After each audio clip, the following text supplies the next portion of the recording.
should we breathe through the mouth or the nose? That's a question that people ask me. And it's a good question. It's a really good question, isn't it, really? You know. Well, let me tell you a story. 350 million years ago or more, there were fishes living in the sea. And those fishes have one orifice which they open wide to let water in, and that water goes through the gills. And they open wide to catch food, and that food goes into the stomach. They have one hole to open up with. Yeah? Great. Those creatures come up on land. They start coming up on the land, climbing up there, and a whole new system of breathing has to be evolved. So lungs have to grow, sacs inside the body rather than the gills. And the capacity to ventilate those sacs, to move the air in and out, so those ribs that were there to hold the fish's body and everything else, that start to have to be used to ventilate the air sacs. And a bit of the brain has to grow to enable that ventilation to occur, to make the diaphragm move. So much has to happen in that period of time, just to enable this creature to come up on land and breathe. And part of that journey is to evolve a nose. The nose has been evolved to breathe through. Take a breath. Take a full deep breath in and feel it. And now breathe through your mouth and feel it. Breathe through the nose again. Spread your nostrils wide as you breathe. So we can breathe and we can chew. And the evidence is that people who mouth breathe tend to be much less well than people who breathe through the nose. Breathing through the mouth has physiological complexities. One of the reasons why, and you can try this yourself, is if you breathe through the mouth and put your hands on your belly and your chest and breathe through the mouth, it encourages breath up in the upper lobes of the lung, where there are much less air sacs, alveoli, for the oxygen to go into the blood, than there are in the lobes of the lung, which are much bigger. So if we take that breath now and breathe in through the nose, and generally it encourages abdominal breath, right? And encourages opening up the lower lobes of the lung. So for a start, that's one thing. Another thing is that it humidifies the air. As you take another breath in, humidify the air. It makes the air moister. It takes bugs out of the air through the mucous membranes that are there. Not only that, but air going through the nose trickles underneath the base of the brain. And we're going to do practice on this later. We're going to do very specific practices on this later on.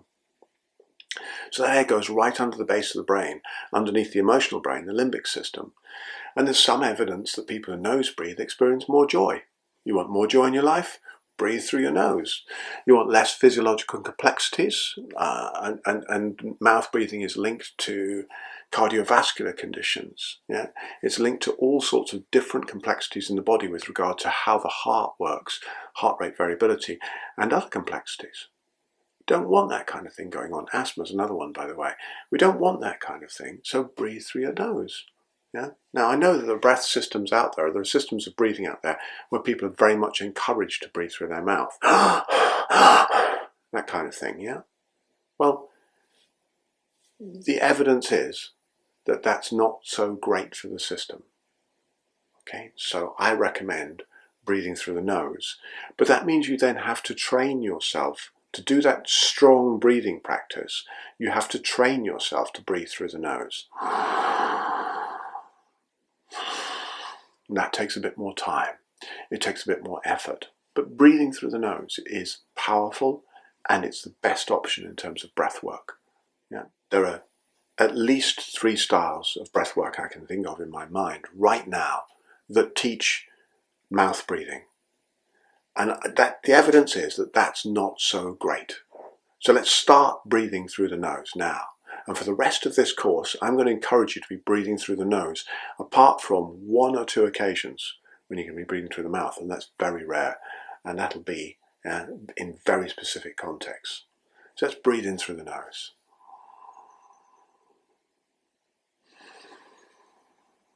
Now, generally, when people breathe through the nose, they do what I call a domesticated breath. A domesticated breath is where the nose is passive and collapsed.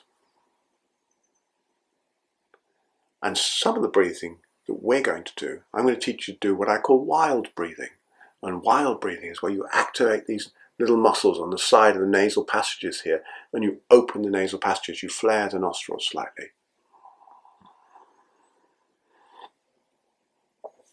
And that gives you the capacity to breathe fully in and slowly in, opening the nasal passages up. Now in the beginning when you do that, you tend to get a little lift, a little snarl on the upper lip here, like that. Yeah. So as you practice more and more, and it takes practice, yeah, you can relax these muscles here and flare the nostrils. And when you flare the nostrils like that and take a slow inhale, try it with me now. You get that lift of the breath through the upper passageways of the nose, so it trickles right under the base of the brain, creating joy. So you get more joy by breathing through the nose. That's pretty cool. Yeah. And the next thing, of course, is that as you breathe in like that, you get the nasal membranes release nitric oxide into the air, into the incoming air, and that affects oxygen uptake in the alveoli. It increases oxygen uptake in the alveoli. Nitric oxide is a messenger chemical that's used in the body in a variety of ways. It's used in the cells as well. It can be considered as a complex oxygen species, a reactive oxygen species, an ROS, but actually it's a messenger in the system as well.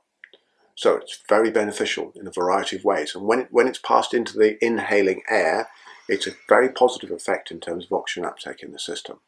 When you breathe through the mouth, you just don't get that. Okay, so breathing through the mouth has its complexities. I recommend breathing through the nose. This is a very simple practice of nose unblocking. If you have any blockages in your nose and your sinuses, you'll need a piece of tissue to hand, all right? There are a couple of other practices that are really eminent and worthy, and there's Jalaneti and Sutraneti, which are practices from the Indian yogic tradition. And Jalaneti is where you have a little pot which you put warm saline water, which is the same osmotic concentration as your body. So it's like seawater. And you tip that through one nostril and it comes out the other side. I'm not going to demonstrate on this video, but that's a really beautiful practice to do should you need that. And it's particularly good for people living in polluted cities. Yeah, clean out those sinuses, those nostrils like that. And if you do that, then it's really important afterwards to do this kind of nostril unblocking that I am going to show you. So I'll show you that in a minute. And the next practice, of course, is taking a thread, and I use a rubber suture, yeah, and then put it up through the nostril and down through the mouth, and you can draw it through the passages like that, yeah.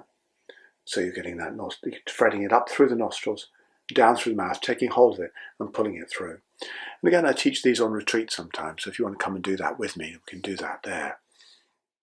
Another more simple way of doing that, which we can use here, which you also need to do if you've done Jalaneti and Sutraneti anyway, is to come in and close one nostril and forcefully breathe out.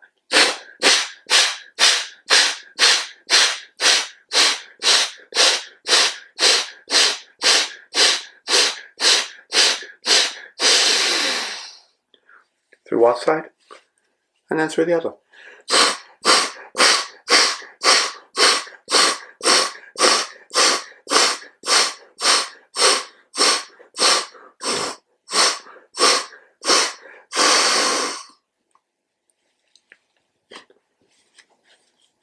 Collecting any mucus that might come out. It always amuses me when people go yuck at the mucus on their tissues. And you know, a few moments before that was unconsciously part of them. It's interesting how we make these distinctions, isn't it, between what was on the inside and we didn't notice, and then it comes out and all of a sudden we go, ugh! Funny old world, isn't it? Anyway, that aside, then we're going to do both nostrils.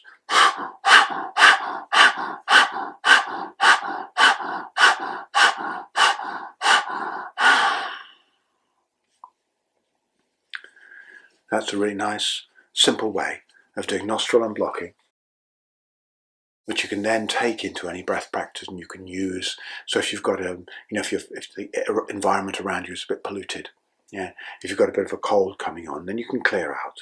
Another simple practice to do to clear the sinuses is to grasp hold of the nostrils like this, yeah, take an in breath, and hold the breath in, shut the mouth, and just force gently up into the sinuses. and pulse a little bit with that squeeze. So it's like you do on an aeroplane if you do that kind of thing. Or an aeroplane sometimes when you're trying to unblock your eustachian tubes in your ears. You can take that in breath and hold the breath in and then force gently and release up those sinuses, and that can be really beneficial to do as well. Again, not over-forcing, no great pressure, no great push, just a useful little practice as medicine for when you need it. Right, I hope that's helpful. Thank you.